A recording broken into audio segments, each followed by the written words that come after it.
நேற்று தேனி மாவட்டத்தில் நடைபெற்ற முன்னாள் முதல்வர் ஜெயலலிதாவின் 76வது பிறந்தநாள் விழா பொதுக்கூட்டத்தில் ஓ பன்னீர்செல்வம் மற்றும் டிடிவி தினகரன் ஆகியோர் கலந்து கொண்டனர்.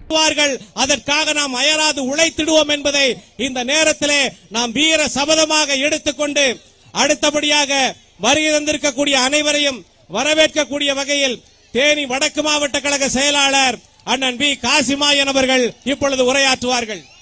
அருமை அண்ணன் டிடி அவர்களை வரவேற்று முன்னாள் முதல்வர் போடி சட்டமன்ற தொகுதி உறுப்பினர் அருமை அண்ணன் ஓ பன்னீர்செல்வம் அவர்களை வரவேற்று அவனுடைய சேவை மீண்டும் இந்த தேனி பாராளுமன்றத்துக்கு வேண்டும் என்று தேனி ஒருங்கிணைந்த மாவட்ட கழகத்தின் சார்பாக அண்ணன் அவர்களை கேட்டுக்கொண்டு விடைபெறுகிறேன். நன்றி, வணக்கம். அடுத்தபடியாக தேனி பாராளுமன்ற உறுப்பினர் அன்பு சகோதரர் ப. ரவீந்திரநாத் அவர்கள் இப்பொழுது உரையாற்றுவார்கள். செய்திகளை உள்ளது உள்ளபடி தெரிந்து கொள்ள ரெஃப்ளெக்ட் நியூஸை சப்ஸ்கிரைப் பண்ணுங்க.